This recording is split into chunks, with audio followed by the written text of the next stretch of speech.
welcome for our religious education families and children who are joining us.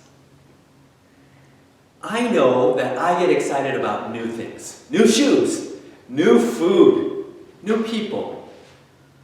But as exciting as new things are, I know that I count on things being the same as well. I want to know that my house is where it is. I want to know that my friends are who they are. I want to know the sameness of comfort food. In fact, what we call identity, that word comes from a word that means same. So we repeat the things that we really love to do. And the same things that are done over and over again is, I think, what we mean by having an identity. But when I think about it, what about those same things that cause me trouble? The same things that irritate me or other people? I wonder if I'm stuck in repeating those same things over and over again. I wonder what might help us to hold on to the same that's really important to hold on to, but to break out into newness, to risk courageously new things, new experiments, so that our identity isn't stuck, but might grow. Come and join us for worship.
One of the important things that we discover when we gather is a community of people who are there for our joys and sorrows. This week we have several RE teachers and their families sharing with us their joys and sorrows. And this from Terry Linsky. Even in the midst of a pandemic, I'm continually amazed how life goes on. Terry writes, at 10:54 p.m. on Sunday night, our first grandchild, Hudson James Linsky, was born. Our grandchild's arrival seems very different from the arrival of our children. I have developed a new sense of pride in my son as he becomes a parent. The birth of my grandchild allows me to reflect on how I raised my children. I'll be able to pass on family traditions and rituals as well as begin new ones. And I'll get a new name. I will look forward to finding ways to spoil them as only a grandparent can. The arrival of my grandchild gives me hope for our future. And this from Patty Rivard. For sorrows, the reality that COVID-19 may require serious rethinking of our Whole Lives program for this year's class of youth. Adult OWL had a wonderful launch, but are we able to go forward somehow? I'm grateful to be surviving the pandemic, but I'm so lonesome so much of the time. And for joys, Patty says, we have the time to face our challenges and find better ways to get it right. And finally, from Amalia Centurion, my brother Diego is getting married on August the 22nd to his girlfriend of 5 years. They will be married on the Oregon coast, surrounded by a small group of immediate family members. So for all these, our joys and sorrows, we gather in prayer. Will you join with me? Spirit of community, wherever we gather from, we know that prayer is about attention. We know that prayer is about creating space in our minds and hearts and to listen for the faces of community. Thank you for the joys and sorrows shared by some of those families tonight. But we can imagine with our heart and mind, imagine our ways into many more joys and sorrows of celebrations of birthdays and anniversaries and special sacred moments. But also we can empathize with the challenge of this pandemic and of people of all ages trying to connect with our friends and loved ones. May prayer be that moment when our love shifts into creative ways that we bring those faces and people in our hearts. For we know from our being in church as a community of faith that the place that matters most is a place that we create in our hearts. So as we live into these coming days, may we carve out that space, that moment of heart and of prayer, and to know ourselves beloved. May it be so, and Amen.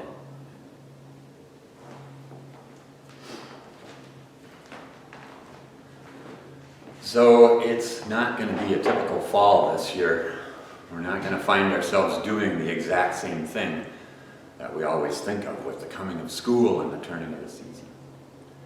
But in other ways, as I'm reflecting on things, I'm thinking there's a lot of stuff that just seems like it's the same thing I'm always doing. As I listen to the news and I hear about politics, I hear about social justice, I hear about racial inequalities. And in these things, I think we as a country seem to be up against the same problems, the same questions, and I myself find myself facing the same challenge.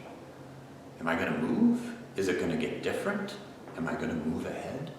Am I destined to just do this over and over again? Well, today's story is about a young man who literally finds himself living the same day over and over again. And yes, it's from a movie that you may recognize. And you can decide whether this movie is a comedy, a horror story, or a love story. So our hero is, if we want to call him a hero, is a young man named Phil. And Phil is a minor celebrity. Phil is a TV weatherman. And he has a pretty good life, and he thinks pretty highly of himself. And he is young and handsome. On TV, he's recognized. He probably makes good money. He lives in New York City. And he also thinks he's got even more coming to him. He's going to really hit it big. He is going to be all that. And so, when he, on Groundhog's Day, finds that he is going to be sent to the small town of Puxtawani to cover the groundhog, seeing his shadow and predicting spring, he is mortified. This is below me. I shouldn't have to do this. I've done this before. Send someone else. But no, he's got to do it. And he goes into this thing he's done too many times before, to his thinking, with a terrible attitude. And he's unfriendly to his co-workers, to a young woman who is the producer, her name is Andy, and to Steve, who is the cameraman. And he doesn't care about what they're going to do. And when they go to this town, there's this festival for Groundhog Day, and it's fun, right? It's a folksy, old-timey kind of a thing. The people are dressed up in costumes. The town is resplendent in festival vendors and singing, and it looks like it would be a good time to me, but to Phil, this is below him. And so he goes through the motions that day. He's done it before, it's unimportant, I know how this goes. And he really does a job of, I would say, mailing it in, if you know what I mean. No real effort. His coworkers are disappointed in him. The people that he talks to in the town are disappointed in him, and they find out really quickly Phil is really full of himself. And why did he even bother coming? He has no desire to partake in the festival. He has no desire to have fun with his friends. He's above this. And so he goes through the day until he finds out that snow is coming. There's going to be a snowstorm, and they might get stuck in town. He's horrified. He makes everybody's life miserable. But the snow does hit, and they have to stay another day. He wakes up to what he thinks is the next day, but oddly, the same music is playing on the radio, and the same banter between the radio hosts is going on, and he thinks, ugh, this small hick town, they don't have anything new to say. Same stuff. And he doesn't really notice that as he goes through his day, at the beginning of his day, he sees the same people. They say the same things to him. He just kind of casts this off as, this is the way it is when people are just uninspiring and beneath me. And he goes to the park to meet up with his coworkers, thinking that they're going to head home. And his coworkers are saying, okay, let's get ready to do this. And he doesn't understand, what are you talking about? And they say, well, we have to do our broadcast. And he's totally confused by this, and he thinks, well, you're nuts. We've done this already. I'm not doing it. And they say, you're wrong, Phil. It's Groundhog's Day. We need to do this. And he can not even come to terms with this, and he refuses to do it, and he goes off. And again, the snowstorm hits, and again, he is in the town.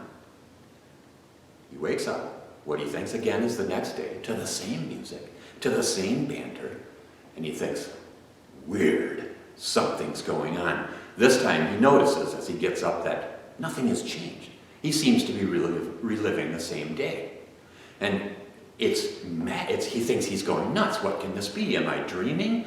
Is this a trick? Is this a cruel thing? Is everybody in on this and they're just messing with me? What is going on?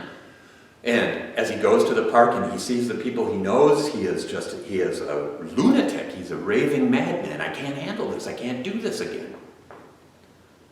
And then it happens again and again. And Phil keeps waking up on the same day. And he keeps approaching it in his Phil ways. He's mad. He's denying that this is happening. He says, this isn't happening. I'm just going to stay in bed. This isn't happening. I'm not going to do this again. And then he decides, I'm going to be belligerent. I'm going to go out there and I'm going to make trouble.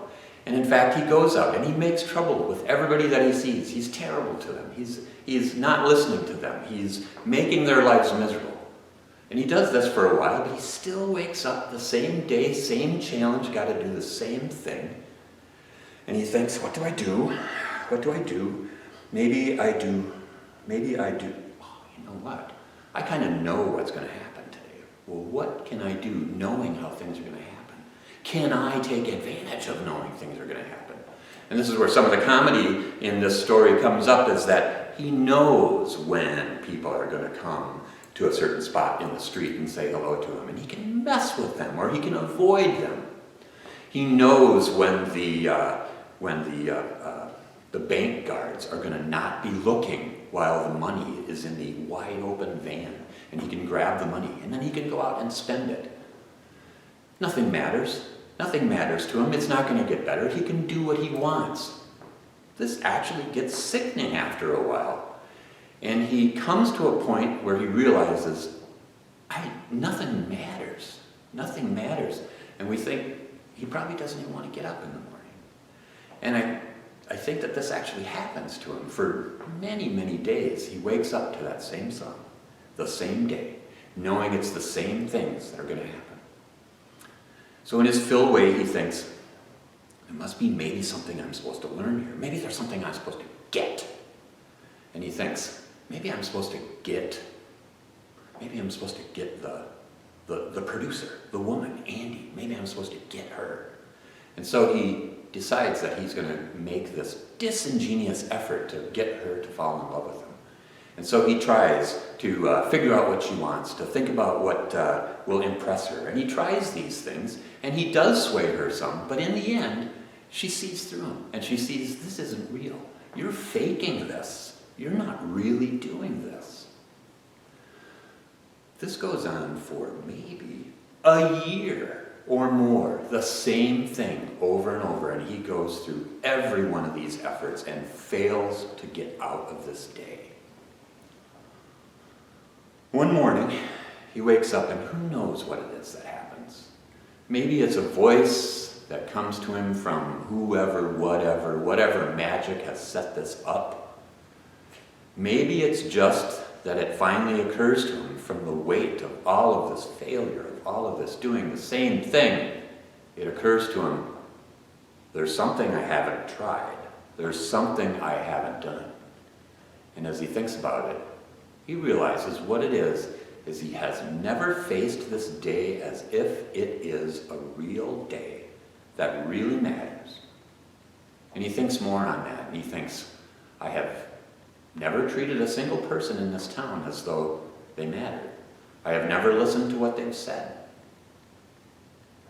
And so he says, I'll try it. Why not try it? And he begins his day with a smile. He begins with friendliness. He begins with listening. And as the day goes on, he goes and he gets coffee and donuts for his co-workers because he knows they love them. And he attempts to do a good job at things. And he listens and he watches. And he notices the people in the town, and he notices who they are. And he notices that many of them are happy and celebrating. And he notices that some of them are struggling. Some of them are in trouble. There are homeless people on the street. And he starts to notice this, and it changes his day. And the next morning he wakes up, and it's the same day again.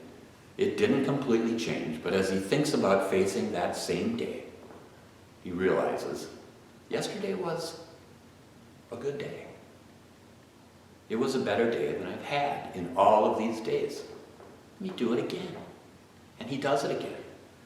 And he finds the rewards of listening, of knowing, of understanding, of caring. And he thinks, what else can I do? Because more days go on repeating this challenge to get through this day. I can improve myself. I can learn the piano. I can learn the guitar. I can practice poetry. I can try to help those homeless people. I can try to save some people who I know are going to have a bad day. And he does this. And he changes this way and faces that same day with this care, concern, listening, trying to improve. And without him even really realizing it, there is a day that Andy, the producer, is really watching him and seeing who he is and how he is, and she falls in love with him, for real, for who he really is. And that night, he goes to bed, feeling better, until he wakes up the next morning, and it's a different song, and it's a different day.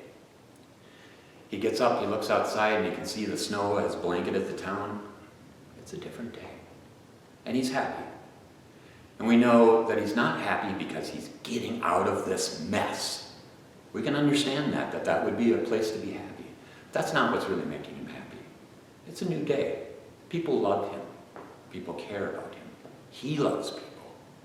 He cares about them. And with that, his life will go on. May it be so. Amen.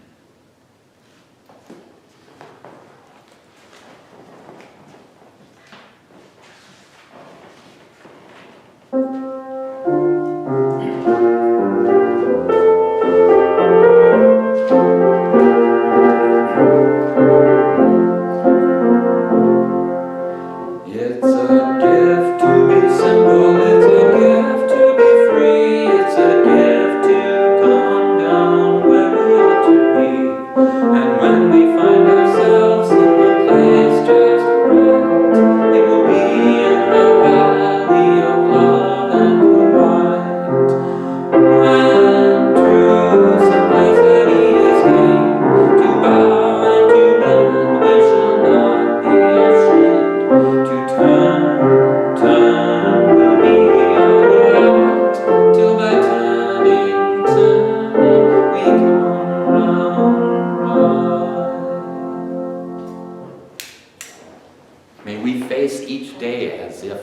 it has something for us.